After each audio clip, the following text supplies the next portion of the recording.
Bentornati a EU Factor, il nostro appuntamento settimanale con l'Unione Europea, i suoi pregi e i suoi difetti, le sue politiche economiche, ma anche sociali, inclusive ed educative, tra le quali sicuramente la più amata e appetita da tutti i giovani si chiama Erasmus, anzi, da circa 9 anni Erasmus+.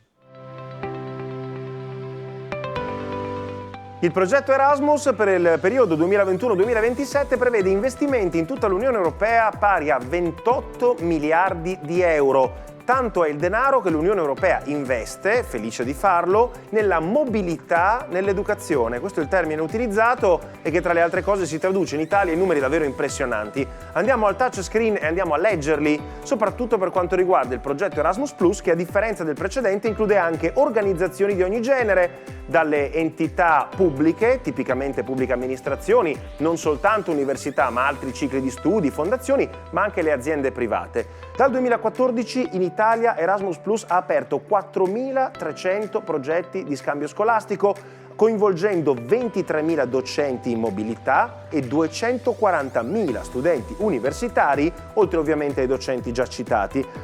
Per l'educazione degli adulti solo nel 2021 Erasmus ha dato all'Italia 2,8 milioni di euro. Per l'educazione, di livello universitario sono 75 milioni e mezzo, come vedete la voce più importante. Poi ce ne sono 21 milioni e 9, quasi 22 milioni per quanto riguarda la mobilità degli studenti di scuola superiore e poi 29 milioni e 8 per la cosiddetta educazione vocazionale, ossia quando si ha una passione che può essere culturale, artistica o sportiva e l'Europa ti porta lontano. Inoltre, tutti i paesi del mondo di fatto si candidano all'Erasmus e sono divisi come possibili accedenti al progetto in 14 aree che vanno dai Balcani ai Caraibi fino alla Nuova Zelanda. Ma perché l'Erasmus è così appetito, così desiderato da parte degli studenti e adesso anche dei lavoratori da tutto il mondo? Ce lo facciamo spiegare da Mario Natangelo. Natangelo è un fumettista molto famoso, scrive tutti i giorni e ironizza sulla politica con i suoi disegni e le sue caricature sulle pagine del Fatto Quotidiano, ma nei suoi canali social Natangelo ama anche raccontare i suoi viaggi, le sue esperienze di vita al di fuori dall'Italia, esperienze che sono nate la prima volta in cui ha lasciato la sua amata Napoli per dirigersi in Erasmus verso la città spagnola di Alicante. Spesso viene stato criticato come la vacanza pagata, ma anche fosse, voglio dire. Questa è la tazza della mia università, l'Università di Alicante in Spagna.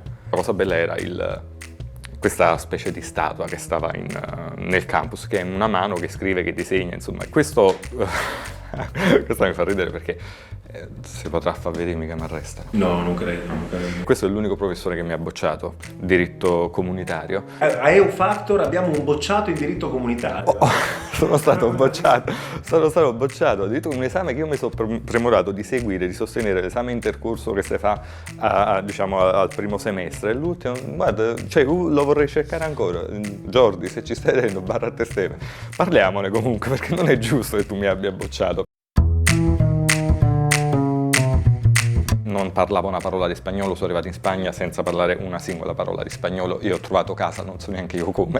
Non sono una persona che si lancia moltissimo nelle cose e devo dire che l'Erasmus è un'esperienza che ti mette veramente alla prova. Io non mi vergogno di dire che io sono partito a inizio settembre, fine agosto del 2000, non me lo ricordo, e io tutto settembre e secondo me anche metà ottobre ho desiderato fortemente di rientrare a casa. Poi scatta una cosa in un certo momento che tu non sai neanche quando è, in cui diventa casa, quello diventa esattamente casa tua e le persone che intorno a te diventano una famiglia enorme, una famiglia di tutto il mondo.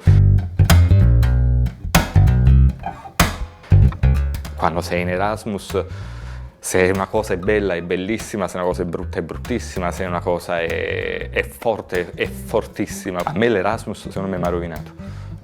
Sono ironico, intendo dire che la persona che è partita non è più tornata.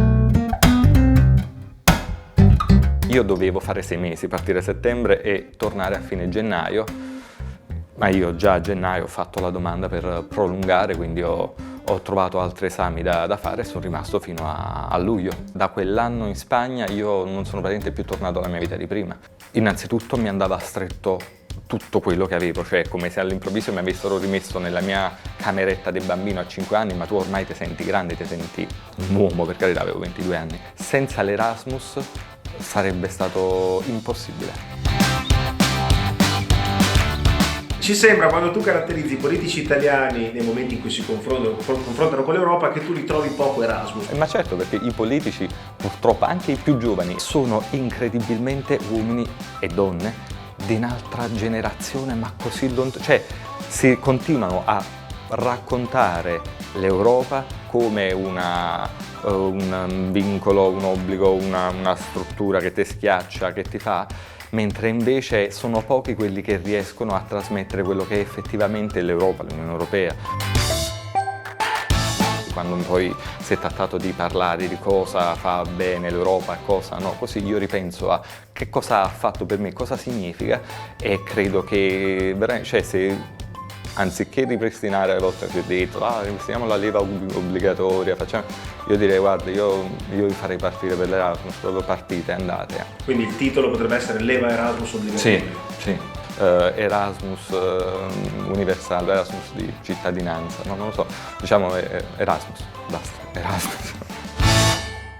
Ringraziamo Mario Natangelo, nella speranza di rincontrarlo più avanti nel corso del progetto EU Factor, e andiamo a testimonianze, diciamo, più ordinarie ma anche eloquenti di chi sta vivendo adesso il progetto Erasmus. Partiamo dall'Italia e andiamo in Francia, andiamo a conoscere Gianmarco, che è un ragazzo partito da Roma, alla volta di Lione, dove studia alla Sciences Po, e sentiamo per quale motivo ha deciso di fare l'Erasmus e quali benefici sta traendo da questa esperienza. Ho sempre voluto fare un'esperienza di viaggio di studio all'estero. La prima volta che me ne hanno parlato è stato alle medie, quindi quando poi mi sono iscritto all'università avevo già sentito parlare del programma Erasmus. Ho deciso senza possibilità di cambiare idea che quella sarebbe stata un'esperienza che avrei fatto.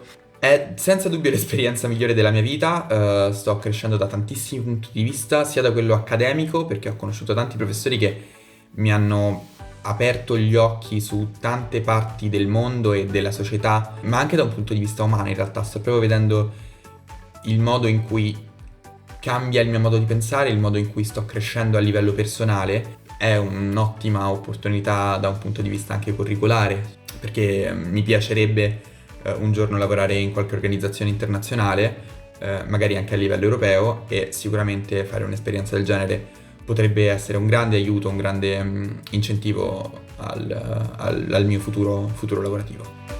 Anche su Erasmus Plus ha avuto un impatto la Brexit, e allora attraverso Christian, che è un ragazzo che studia sempre a Lione ma viene da Birmingham, cerchiamo di capire qual è il senso di preoccupazione per chi, magari poco più giovane di lui, questa opportunità non ce l'avrà, oppure ce l'avrà in misura molto minore di quanto era invece toccato in questi anni ai ragazzi provenienti dal Regno Unito.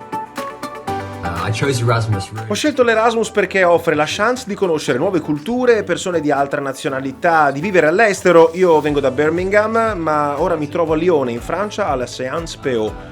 Qui tutto è emozionante, mi permette di imparare il francese, ma anche di migliorare le mie capacità relazionali. Posso dire con gioia di aver costruito qui un vero e proprio network di amici da tutta Europa. Addirittura stiamo già pianificando di trovarci a fine Erasmus a casa di ciascuno di loro, fare una grande reunion, e confido che questo legame con loro duri nel tempo.